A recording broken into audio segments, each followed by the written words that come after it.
नमस्ते दोस्तों, बहुत बहुत स्वागत है आप सबका फिर से एक बार सरकारी परीक्षा के यूट्यूब चैनल पे। दोस्तों, इस वीडियो सीरीज में हम डिस्कस कर रहे हैं आरआरबी ग्रुप डी के साइंस के क्वेश्चंस जो हर शिफ्ट में आ रहे हैं।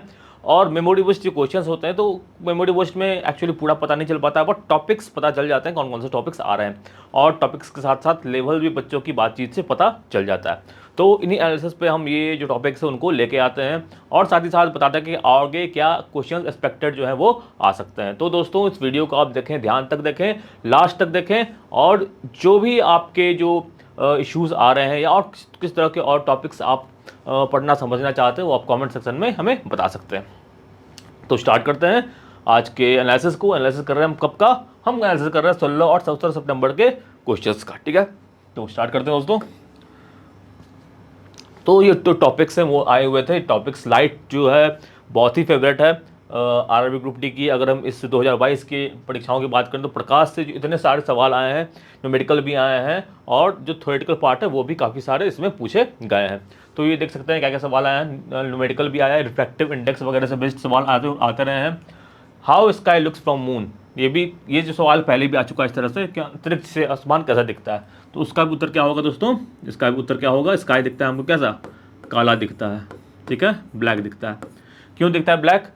क्योंकि हमें अभी जो हमारा आसमान हमको नीला दिखता है। क्यों दिखता है नीला? क्योंकि यहाँ पे जो होता है, जो लाइट होती है ना, वो जो है छितरा छितरा के हमारे पास पहुँचती है। स्कैटरिंग ऑफ लाइट जो होती है, उस कारण से क्या होता है, हमें जो आसमान जो है वो ब्लू दिखाई देता है। बट अगर स्कैटरिंग नहीं होगा तो हमें आसमान भी हमें भी जो है वो काला दिखाई देगा।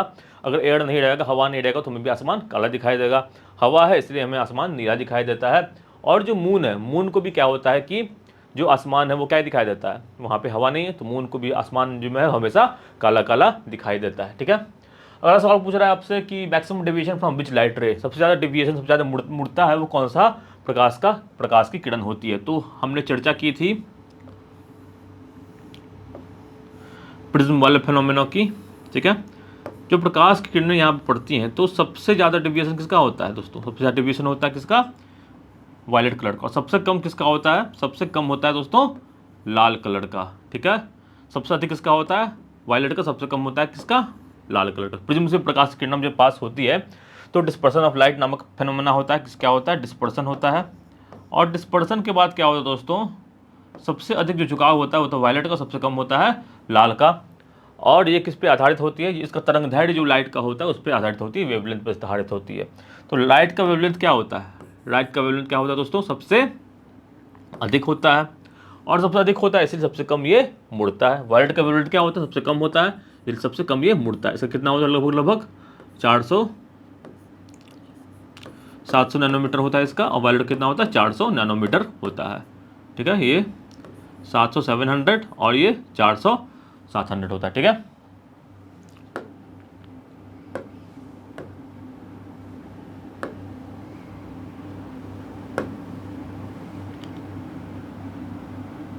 रेड का 700 और वायलेट का 400 नैनोमीटर याद रखेंगे। एक नैनोमीटर कितना होता है दोस्तों? 10⁻⁹ मीटर के बराबर होता है। ठीक है, तो लाइट का वेवलेंथ के बारे में सवाल हो सकता है पूछ लिया जाए आगे आने वाले शिफ्टों में, क्योंकि अब थर्ड जो फेज है दोस्तों ख़त्म होने वाला है। फोर्थ फेज की शुरुआत अब जल्द ही होने वाली है। तो दोस्तों फोर्थ फेज में क्या क्या सवाल आएंगे और फोर्थ फेज जो होगा वो किस तरह से सवाल आएंगे, वो बहुत ज़्यादा अंतर आने की ऐसी कुछ बात नहीं लग रही। क्योंकि जो पहले 3 फेज हैं, प्रोडक्ट उसमें पूछा गया था, प्रकाश जो लाइट है उसके बारे में पूछा गया था, जो प्लांट का रिप्रोडक्शन वगैरह होता है, एनिमल का रिप्रोडक्शन होता है, इस बारे में भी तीनों फेज में सवाल आते रहे हैं। तो अब जो बहुत सारे टॉपिक्स जो है कॉमन है, तो जो कॉमन टॉपिक्स आ रहे हैं हमें उनको तो छोड़ना ही नहीं है। जो कॉमन टॉपिक्स आ रहे हैं हम लगातार इन वीडियोस में देख रहे हैं क्या क्या कॉमन आ रहा है, क्या क्या बार बार आ रहा है। अब लाइट से न्यूमेरिकल आ रहा है, लाइट का न्यूमेरिकल आप लगा लेंगे, क्या दिक्कत है? लाइट का न्यूमेरिकल लगा लीजिए। बार बार अगर इलेक्ट्रिसिटी पे पूछ रहा है, V=IR पे पूछ रहा है, तो हमें क्या करना है? इसको पढ़ ही लेना है। इसको क्यों छोड़ोगे भाई? एक नंबर पक्का हो जाता है इससे। तो जहाँ से नंबर पक्का हो रहा है वहाँ पे आपको छोड़ना ही नहीं है। साइंस की सबसे बड़ी स्ट्रैटेजी आपकी यही होनी चाहिए अभी से, कि जो फेज 4 में जो विद्यार्थी जा रहे हैं देने, तो जो टॉपिक्स जो है वो क्या करना है कि जो आ रहा है, लगातार आ रहा है, उसको छोड़ना ही नहीं है। उसके हर एस्पेक्ट को, और क्या क्या सवाल बन सकता है, सब कुछ पढ़ लेना है। कहाँ से पढ़ेंगे? सबसे बेसिक किताब भारत की NCERT की जो किताब है 9वीं 10वीं की साइंस किताब आप पढ़ लो, आपका अच्छा खासा जो पोर्शन है वो कवर हो जाएगा। ठीक है, जितना पढ़ लोगे तो आप बहुत ठीक ठाक स्कोर साइंस में आप पक्का से पक्का कर लोगे। ठीक है, तो फिलहाल बात कर रहे थे इसकी डिस्पर्सन ऑफ लाइट के कारण क्या होता है, सबसे अधिक झुकाव किसका होता है, वो वायलेट कलर की यानी कि बैगनी कलर का सबसे अधिक झुकाव होता है। ठीक है, इसके बाद एनर्जी का कमर्शियल यूनिट क्या होता है दोस्तों, तो क्या होता है इसका कमर्शियल यूनिट किलोवाट आवर होता है। इसका तात्पर्य क्या हुआ कि किलोवाट क्या होता है, पावर होता है, पावर का यूनिट होता है, पावर का यूनिट होता है वाट, और किलोवाट लग गया तो क्या हो गया 10⁻³ वाट। ठीक है, 10⁻³ वाट हो जाएगा। किलो मतलब क्या, 1000 उससे जुड़ जाना, कहीं भी किलो लग गया तो 1000 उससे जुड़ गया, तो वाट है, वाट में किलो लग गया तो 1000 10⁻³ जो है उसमें जुड़ गया। ठीक है, और घंटा यानी कि इसको इतना जो पावर का कोई मतलब चीज़ है, जैसे कि हीटर वगैरह का पावर 1 किलोवाट होता है, किसी किसी आयरन में भी 1 किलोवाट का पावर होता है। अब उसको हम 1 घंटे तक चला रहे हैं तो जो ऊर्जा खपत होगी उसी को क्या कहते हैं, उसी को कहते हैं कमर्शियल यूनिट ऑफ इलेक्ट्रिसिटी। क्या कहते हैं उसी को, कमर्शियल यूनिट उसी को कहते हैं। ये कितने के बराबर होता है, तो दोस्तों 1 किलोवाट आवर जो होता है दोस्तों वो 10⁻³ यहाँ पर लिख देता हूँ। 1 किलोवाट आवर जो होता है दोस्तों वो कितने के बराबर होता है, 3.6 × 10⁻⁶ जूल के ये बराबर होता है। ठीक है, ये कमर्शियल यूनिट ऑफ एनर्जी होती है। हमारे यहाँ जो बिजली बिल आता है वो इसी यूनिट में आता है। तो 1 किलोवाट कितना, इतना जूल के बराबर होता है। इससे संबंधित जो प्रश्न है वो पूछे गए हैं। V = IR पे लगातार प्रश्न पूछे गए हैं। इक्विवेलेंट रेजिस्टेंस पे भी सवाल लगातार पूछे गए हैं। पावर और एनर्जी के ये जो फॉर्मूला होता है, और इसी में क्या करते हैं, टाइम से मल्टीप्लाई कर देंगे तो पावर निकलता जाता है। तो इस फॉर्मूला पे भी लगातार सवाल आता रहे हैं। अगर फेज 2 की बात करें, फेज 3 की बात करें, तो ये भी जो टॉपिक है काफ़ी फेवरेट रहा है आरआरबी ग्रुप डी का। तो इस पे जो न्यूमेरिकल्स आते हैं, सीधा से फॉर्मूला भी पूछ रहा है, सीधे से फॉर्मूला भी आपको क्या होना चाहिए, याद होना चाहिए, पता होना चाहिए। अब किसी भी तरीके से पूछा जा सकता है, तीनों फार्मूले देख के आपको पूछा जा सकता है कि कौन सा होता है जो इसमें पावर का फार्मूला नहीं होता है या होता है। इस तरह के सवाल बन सकते हैं, स्टेटमेंट बेस्ड सवाल बन सकते हैं। तो हर तरह के प्रश्न के लिए हमें क्या करना है, तैयार रहना है, सजग रहना है। सजग रहेंगे कब रहेंगे, जब हम सिर्फ यही दिमाग में सोच के नहीं चलेंगे सीधा सीधा एक लाइन का सवाल आएगा, नहीं, अब थोड़ा सवाल अपग्रेड हो रहा है, थोड़ा सा दिमाग लगाने वाले प्रश्न भी जो है वो लगातार पूछे जा रहे हैं। तो इन चीज़ों को क्या करना है, ध्यान देते हुए आगे बढ़ना है। अब केमिस्ट्री के सवाल की कुछ बात करें, और अगर आज की यानी कि 17 तारीख की जो एनालिसिस की अगर हम बात करें, तो केमिस्ट्री से बहुत सारे सवाल पूछे गए। ज़्यादातर जो बाहर रहा है वो केमिस्ट्री का रहा है। तो केमिस्ट्री क्या सवाल पूछे गए, सीमेंट में क्या पाया जाता है, सीमेंट में दोस्तों जिप्सम पाया जाता है, जिसका क्या होता है फॉर्मूला CaSO4.2H2O होता है। इसको 373 के गर्म करते हैं तो क्या बनता है, POP बनता है, जो कि होता है COCO3.12H2O, जिसके बारे में कई दफ़ा पूछा जा चुका है, ½ H2। ठीक है, इसके अलावा अगर बात करें रिएक्टिविटी सीरीज पे सवाल बन रहा है, जहाँ से विस्थापन रिएक्शन जो होता है, विस्थापन अभिक्रिया जो होती है उस पर भी सवाल बन रहा है। अल्कीन का फॉर्मूला क्या होता है, तो अल्कीन CnH2n होता है। क्या होता है दोस्तों, CnH2n होता है। अब आयन पूछ दिया गया तो क्या करेंगे, बस इसमें से 2 घटा देंगे, किसका हो जाएगा, फिर आयन का हो जाएगा। सिंपल तरीका इसको याद करने का। अल्केन का क्या हो जाता है, अगर सिंगल सिंगल सब चल रहा है तो कार्बन में सिंगल चलने पे क्या हो रहा है, 4 हो रहा है ना। तो क्या हो गया इसका फॉर्मूला, C1H4, तो N है और 2N+2 हो गया। ठीक है, अब एक ही डबल बॉन्ड लगा देंगे दोनों के बीच में, 2 कार्बन के बीच में, तो क्या हो जाएगा, एक कम हो गया, तो दोनों कार्बन में से एक कम हो जाएगा तो कितना बचेगा, CnH2n हो जाएगा। ठीक है, ट्रिपल बॉन्ड लगा दिए, 3 कम हो जाएगा तो CN2n-2 हो जाएगा। तो ये चीज़ें हमें याद रखनी है। अल्कीन का अल्काइन का फॉर्मूला सीधा सीधा है CnH2n, CnH2n+2, CnH2n-2। साइक्लो अगर पूछ दिया साइक्लो अल्कीन का फॉर्मूला क्या होता है, तो उसका भी यही होता है, CnH2n होता है। साइक्लो अल्केन का फॉर्मूला यही होता है। ठीक है, साइक्लो अल्केन फॉर्मूला क्या होता है, CnH2n। तो ये सारे फॉर्मूले जो है ऑर्गेनिक केमिस्ट्री के हमें याद रखने हैं। मास नंबर क्या होता है दोस्तों, किसी भी जो एटम उसका मास नंबर क्या होता है, मास नंबर वो होता है जब उसमें न्यूट्रॉन कितना है और प्रोटॉन कितना है, उसकी संख्या को कहते हैं क्या, मास नंबर। तो number of neutron plus proton क्या होता है दोस्तों, मास नंबर कहते हैं। न्यूक्लियस में जो जितना भी एटम का मास है कहाँ पे स्थिर होता है, न्यूक्लियस में होता है, और न्यूक्लियस में क्या होता है, न्यूट्रॉन प्लस प्रोटॉन होता है। इलेक्ट्रॉन का मास इनसे काफ़ी ज़्यादा कम होता है, तो उसको हम लोग नहीं मानते कि है ही नहीं उस कुछ। जो हमको मास एटम को चाहिए होता है तो हम वहाँ उसको न्यूक्लियस से यानी कि न्यूट्रॉन और प्रोटॉन से ही प्राप्त कर लेते हैं। केमिकल रिएक्शन को बैलेंस करने के लिए पूछा जाता है, तो बैलेंस में हम क्या ध्यान देंगे कि कुल जो कितने संख्या जो लेफ्ट साइड में है राइट साइड में है उसके बराबर है कि नहीं। तो इसमें खास बात ये है कि ऑप्शन से भी आप जो सवाल आते हैं उसको छाट सकते हैं। ऑप्शन में आपको बस अगर केमिकल रिएक्शन बैलेंस करने दे दिए, इस तरह से सवाल अगर पूछा जाए, फ्रेम किया जाए,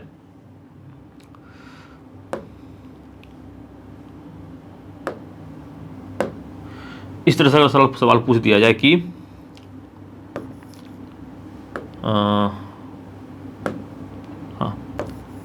Mg प्लस O2 देता है क्या, Mg, एक उदाहरण दे रहा हूँ, इस सवाल मैंने करो पूछा हुआ था, ये उदाहरण दे देता है। तो ठीक है, तो यहाँ पे कुछ भी दे दिया कि ए बी और सी, हमें ए बी सी का मान निकालना है, मान लो ये सवाल दे दिया, ठीक है।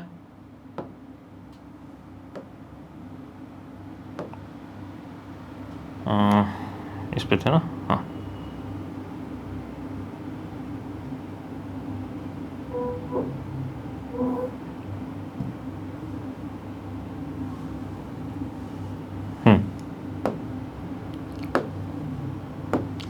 मान लो क्या हुआ कि हमें फिर से लिख देता हूँ, Mg प्लस O2 दिया हुआ है, कितना बन जाता है ये, MgO बन जाता है। तो मान लीजिए यहाँ पे हमें दे दिया क्या कि ये A है, ये B है और ये C है। तो अब हमें ABC का वैल्यू निकालना है, यहाँ पे A है, B है, C है, ABC की वैल्यू निकालनी है, ठीक है। तो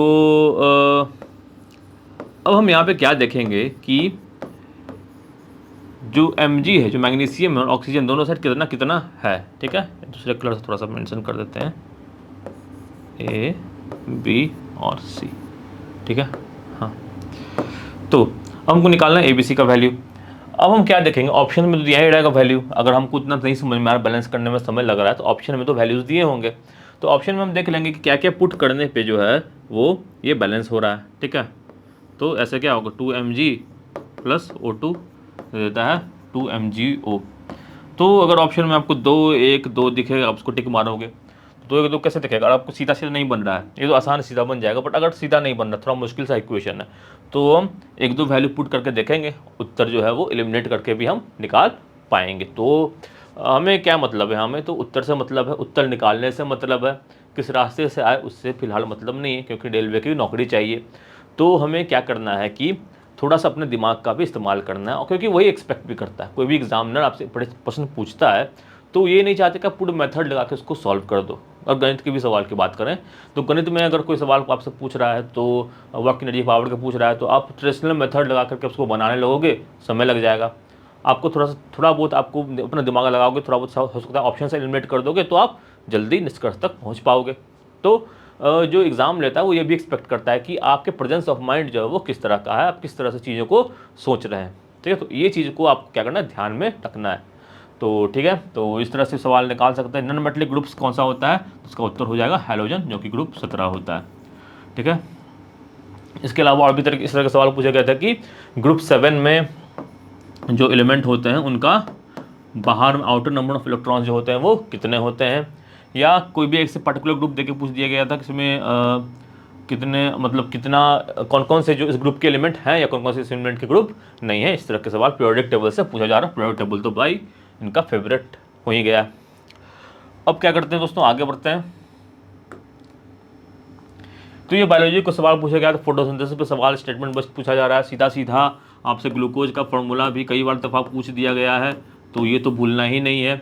फर्मेंटेशन पे सवाल पूछा गया, पिचर प्लांट पे एक्सक्रिएशन सिस्टम पे सवाल पूछा गया है। तो देखो पिचर प्लांट तो ऐसा सा कुछ पिचर प्लांट होता है, इसका काम क्या होता है कि ये इंसेक्ट्स को खाता है, यानी कि कीड़ा मकोड़ों को ये प्लांट होके खाता है।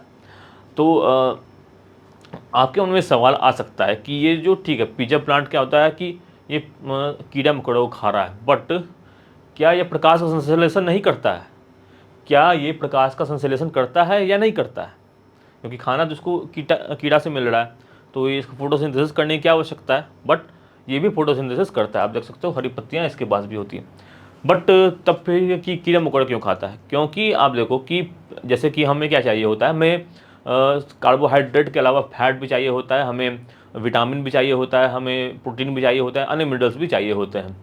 तो प्लांट को भी क्या चाहिए होता है, प्रोटीन वगैरह चाहिए होता है। तो वो तो फोटोसिंथेसिस कार्बोहाइड्रेट बनता है, प्रोटीन वगैरह कहाँ से लेता है, नॉर्मल जो प्लांट होता है वो रूट से लेता है, मिट्टी से लेता है। बट कहीं कहीं क्या होता है, मिट्टी उतना मतलब उसमें उतना न्यूट्रिएंट्स नहीं रहता है। तो कुछ डेजर्ट जगह पर ये प्लांट मतलब इंडिया में पाया नहीं जाता, विदेशों में ही पाया जाता है। तो वहाँ पे कुछ ऐसा कंडीशन होता है कि जो वो भूमि से जो अपने न्यूट्रिएंट्स को प्लांट ले नहीं पाता है, तो क्या करता है वो कीड़ों मकोड़ों को इस तरह से खाता है। ठीक है, तो पीचर प्लांट वो सा प्लांट है जो कीड़े मकोड़ों का खाता है। इसके अलावा एक क्रिएशन सिस्टम पे सवाल एक पूछा गया था, जो क्या पूछा गया था हम आगे देखेंगे। पहले फर्मेंटेशन को जान लेते हैं, ये क्या होता है। इस पे लगातार 2-3 सवाल आ चुका है, तो इसको थोड़ा सा समझ लेते हैं। तो होता क्या है दोस्तों, ग्लूकोज प्रकाश संश्लेषण से ग्लूकोज बनता है। अब क्या होता है कि ग्लूकोज जो होता है वो पहले बनता है किस चीज़ में, पायरोवेट में। इस प्रक्रिया को क्या कहते हैं, इस प्रक्रिया को कहते हैं दोस्तों ग्लाइकोसिस। ग्लाइकोसिस से क्या होता है, ग्लूकोज जो बन रहा है पायरोवेट में बन रहा है। तो इस सवाल पूछ सकता है ग्लूकोज से पायरोवेट बनता है तो क्या बोलते हैं, उसको बोलते हैं ग्लाइकोसिस। अब पायरोवेट से जो होता है हमारी एनर्जी निकलती है, जो हमें ऊर्जा देती है। जो किसी भी जीवित वस्तु में व्यक्ति में ऊर्जा जो उत्पन्न होती है वो पायरुवेट के बाद, पायरुवेट बनने के बाद जो प्रोसेस होता है उससे होती है। तो वो क्या प्रोसेस होता है दोस्तों, एक तो होता है फर्मेंटेशन। फर्मेंटेशन जो होता है ये रजिस्ट करता है। तो इसमें होता क्या है दोस्तों कि ये जो फर्मेंटेशन हो रहा है इसमें आपको ऑक्सीजन की आवश्यकता नहीं पड़ती है। किसकी आवश्यकता नहीं पड़ती है, ऑक्सीजन की आवश्यकता इसमें आपको नहीं पड़ती है।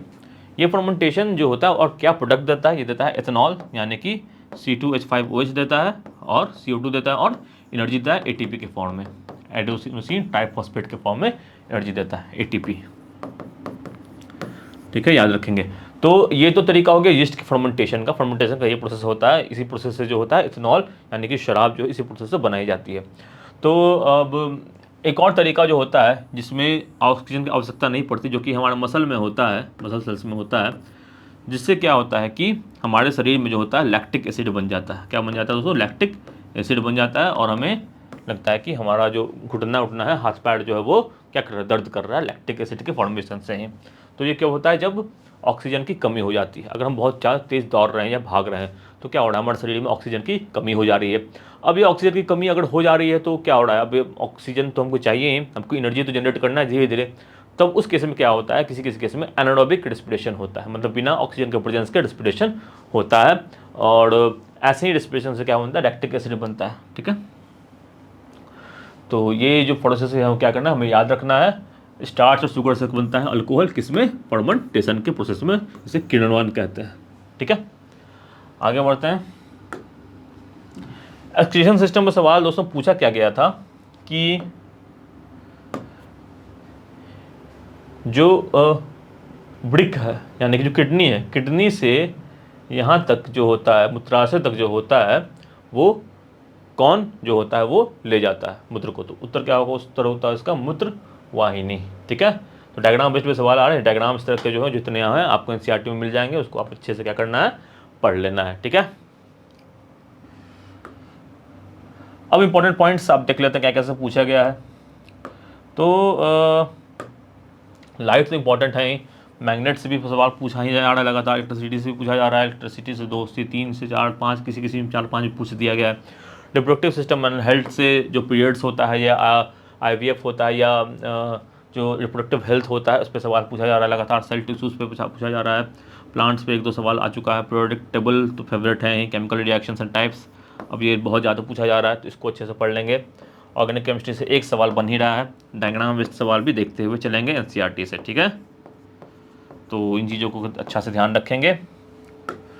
तो कुछ जो सवाल थे पिछले वीडियोस में हमने पूछे थे आपसे, उसके उत्तर यहाँ पे आप देख सकते हैं कि वर्चुअल इमेज में कनकेव मिरर कब बनता है।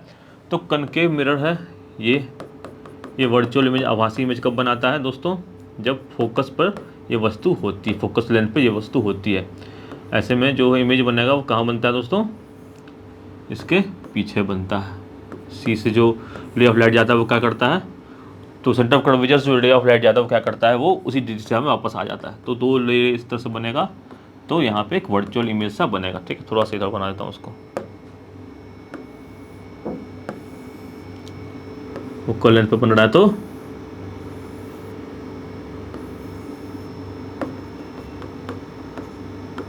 यहाँ पे जो प्रकाश देख रहे हो सीधा नहीं मिल रहा है, ऐसा हमको लग रहा है कि प्रकाश यहाँ से आ रहा है, तो यहाँ से लगता है कि आ रहा है, तो यहाँ पे देख सकते हो बड़ा सा एक इमेज बनता है, मैग्नीफाइड इमेज बनता है, और जो रियल नहीं होता है। जब फोकस दूरी पर ऑब्जेक्ट होता है कॉनकेव लेंस में, तब क्या बनता है कि जब तो इमेज बनता है वो क्या बनता है, वो आभासी बनता है। तो ये सवाल पूछा जा सकता है आपसे, ध्यान रखेंगे। अगर आप देखोगे वो अपना इसका सही उत्तर होगा कैल्शियम। अगर आप देखोगे यहाँ पे ये जो रिएक्टिविटी सीरीज होती है मेटल्स की, तो आप देखोगे क्या कि जिंक है, जिंक से ऊपर कौन सा है, जिंक से ऊपर सारे ऑप्शन में कैल्शियम ही है, तो इसका सही उत्तर पिछले प्रश्न क्या हो जाएगा, कैल्शियम। ठीक है, बाकी तीनों जो जिंक के नीचे हैं और कैल्शियम ही जो है वो जिंक के ऊपर है। ठीक है, ये सवाल पूछा कि which of following organism has a prokaryotic cell, में किसके पास प्रोकैरियोटिक कोशिका होती है। प्रोकैरियोटिक मतलब क्या होता है, इसका न्यूक्लियर मेम्ब्रेन नहीं होता। क्या होता है इसका, न्यूक्लियर मेम्ब्रेन नहीं होता है, केंद्रक नहीं होता है। ठीक है, केंद्रक की झिल्ली से कहते हैं, न्यूक्लियर मेम्ब्रेन वो नहीं होता है। ठीक है, ऑप्शन क्या क्या है, प्रोटोजोआ, राइजोपस, वायरस या ब्लू ग्रीन अल्गी। सही उत्तर क्या होगा, ब्लू ग्रीन अल्गी या नीले हरे शैवाल। ठीक है,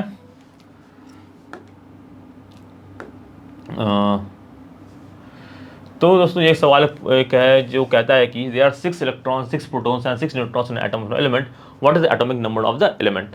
किसी तत्व के एक परमाणु में 6 इलेक्ट्रॉन, 6 प्रोटॉन और 6 न्यूट्रॉन है, तो तत्व का परमाणु क्रमांक क्या होगा। तो परमाणु क्रमांक क्या होता है, एटॉमिक नंबर कितना होता है, एटॉमिक नंबर कितना होता है दोस्तों, जितने नंबर ऑफ प्रोटॉन है, नंबर ऑफ प्रोटॉन जितने होते हैं उतने क्या बनते हैं, उसके एटॉमिक नंबर बनते हैं। तो प्रोटॉन कितने हैं यहाँ पे, 6 है, इसका सही उत्तर हो जाएगा कितना, 6। अगर पूछ देता मास नंबर, तो ये कितना होता है, प्रोटॉन प्लस न्यूट्रॉन की संख्या हो जाती है, यानी कि 6 + 6 कितना, ये 12 हो जाता है। ठीक है, आगे बढ़ते हैं।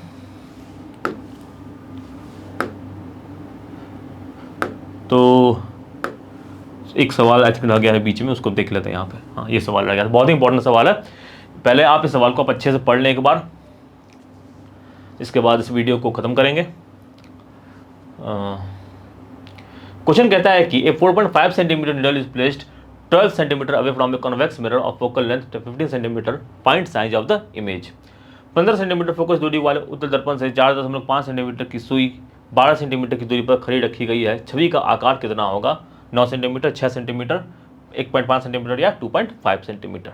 ठीक है, सवाल पढ़ लिया अच्छे से। तो ये सवाल में क्या कह रहा है कि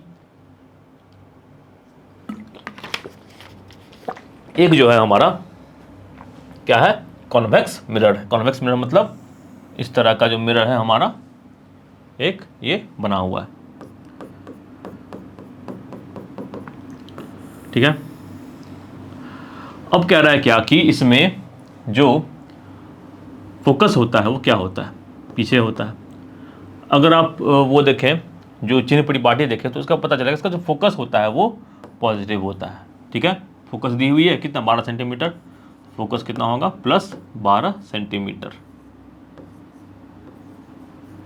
फिर क्या दिया हुआ है कि सॉरी फोकल लेंथ नहीं, 12 सेंटीमीटर इमेज डिस्टेंस, माफ कीजिएगा गलत मैंने इसको कर दिया यहाँ पे। तो यहाँ पे आप समझ गए होंगे कि कन्वेक्स मिरर किस तरह का मिरर होता है, और जो फोकल लेंथ उसमें होता है वो पॉजिटिव होता है। तो फोकल लेंथ कितना दिया दोस्तों, फोकल लेंथ दिया हुआ इसका प्लस 15 सेंटीमीटर। जो ऑब्जेक्ट है वो क्या होगा, वो हमेशा जो होगा मिरर के सामने होगा। ठीक है, मिरर के सामने हमेशा क्या होता है, नेगेटिव होता है। चिन्ह परिपाटी अगर देखें तो वस्तु की जो दूरी है u वो कितनी हो गई, वो हो गई -12 सेंटीमीटर। ठीक है, फोकस से 12-15 सेंटीमीटर, व्यू हो गया -12 सेंटीमीटर। अब हमें क्या निकाला, हमें साइज ऑफ इमेज का पता करना है कि वस्तु की जो इमेज का साइज है वो कितना है। ऐसे प्रश्नों में कन्फ्यूजन क्या हो सकता है, कन्वेक्स की जगह कनकेव पढ़ सकते हैं, मिरर की जगह लेंस पढ़ सकते हैं, या हमें निकालना है यहाँ पे साइज ऑफ इमेज, हम पोजीशन ऑफ इमेज निकाल के उत्तर निकाल सकते हैं। बट क्वेश्चन को, प्रश्न को ध्यान से पढ़ोगे तो ये चीज़ें, ये गलतियाँ नहीं होगी। थोड़ा समय देख के अगर आपके साथ प्रश्न आ रहा है तो थोड़ा समय देकर इसको हम सॉल्व करने की कोशिश कर सकते हैं। अगर आपको लगे दूर से देखें बहुत ज़्यादा कैलकुलेटिव है, इसको छोड़ देते हैं, तो क्या होगा कि आपसे छूट जाएगा प्रश्न, आसान प्रश्न भी छूट सकता है। तो एक बार नज़र मार लेने में कोई दिक्कत नहीं। एक बार नज़र मार के आपको लग रहा है कि बहुत ज़्यादा कैलकुलेशन है, तो क्या कर सकते हो, तब उस प्रश्न को आप छोड़ सकते हो। ठीक है, तो यू दिया हुआ कितना, -12 सेंटीमीटर, फोकल लेंथ दिया 15 सेंटीमीटर, साइज ऑफ इमेज हमें निकालना है। तो क्या होगा उसका, पहले हम निकालेंगे v, यानी कि प्रतिबिंब की दूरी कितनी है, प्रतिबिंब की दूरी पहले निकाल लेंगे, प्रतिबिंब की दूरी v कितनी है। उसके लिए क्या इस्तेमाल करेंगे, मिरर है तो इस्तेमाल करेंगे दर्पण सूत्र का। दर्पण सूत्र का हमने इस्तेमाल किया, 1/f = 1/u + 1/v। ठीक है, तो 15, ये तो मैं इतनी कैलकुलेशन कर रहा हूँ, प्रैक्टिस करोगे तो आपसे क्या होगा, आप इसको आँखों में ही काफ़ी सारी चीज़ें हैं जो वो सॉल्व कर दोगे। ठीक है, -12 + 1/v। ठीक है, अब 1/v है, हमें निकालना है। इसको उस तरफ ले गया तो कितना हो गया, 1/15 + 1/12। 12-15 का कितना होता है दोस्तों, 60 होता है एलसीएम। 60, 15, 4 और 5, यानी कि कितना हो जाएगा, 9/60, यानी कि v कितना हो जाएगा दोस्तों, 60/9। ठीक है, v हो जाएगा 60/9। अब हमें क्या पता करना है, आवर्धन निकालना। आवर्धन कितना होता है, -v/u होता है, यानी कि -60/9, और u कितना है दोस्तों, -12 है, 12 है। अब क्या होगा, माइनस तो पहले ख़त्म हो जाएगा, और 12 से कितना हो जाएगा, ये कट जाएगा 5, यानी कितना हो जाएगा, आवर्धन हमारा कितना निकल गया, 5/9 निकल गया। ध्यान रखेंगे पॉजिटिव में निकला है तो क्या होगा, पॉजिटिव में निकला है तो ये इरेक्ट होगा, मतलब सीधा होगा। ठीक है, तो 5/9 निकल गया। अब क्या करना है, हमें निकालना है जो वस्तु का जो साइज है वो कितना होगा। 5/9 आवर्धन निकल गया, और वस्तु की जो इमेज का जो साइज है वो कितना निकलेगा। वस्तु का साइज दिया 4.5, तो 4.5 से 5.9 को हम कर देंगे मल्टीप्लाई। आवर्धन से हम जो होता है क्या करते हैं, आवर्धन से वस्तु की जो साइज है उसको मल्टीप्लाई करते हैं, तो हमें प्रतिबिंब का साइज निकल जाता है। तो 9 कितने के बराबर होता है, 5/9 × 4.5, यानी कि 45 को हम कैसे लिख सकते हैं, 45/10 लिख सकते हैं। 9 से 5 कट जाता है, ठीक है, 25/10, यानी कि 2.5 सेंटीमीटर। तो जो वस्तु का आकार हो कितना होगा दोस्तों, 2.5 सेंटीमीटर। जो डी ऑप्शन यहाँ पे दिया हुआ उसका सही उत्तर है। तो हमने क्या क्या प्रोसेस फॉलो किया यहाँ पे वो देख लीजिए। पहले हमने देखा कि एक मिरर है कि लेंस है, ठीक है, फिर हमने देखा कि क्या निकालना है, फिर हम आगे अपने कैलकुलेशंस पर चले गए। अब देखो ये क्या करना है कि बच्चे जो अक्सर इन जो चीज़ें होती हैं उनसे घबरा जाते हैं, तो हमें घबराने की ज़रूरत नहीं है। आपको फिजिक्स से अगर डर लग रहा है, समझ में नहीं आ रहा, तो आप इसको गणित समझ से कर लो। गणित का जो इस्तेमाल हर एग्ज़ाम में होता है और ये सिंपल कैलकुलेशन है, तो गणित समझ के आप इसको सॉल्व करोगे तो आप आसानी से निष्कर्ष तक पहुंच जाओगे। गणित का काम ही क्या है, गणित का काम यही है कि जो समस्याएं दुनिया में हैं उनको सॉल्व करना, उनका उत्तर निकालना। ठीक है दोस्तों, तो इस तरह के जो न्यूमेरिकल होते हैं उस पर कैसे अप्रोच करना है, कैसे सॉल्व करना है, ये हम कब कर सकते हैं, अगर हम ज़्यादा से ज़्यादा न्यूमेरिकल प्रॉब्लम्स को सॉल्व करें, ज़्यादा से ज़्यादा मॉक टेस्ट को लगाएं।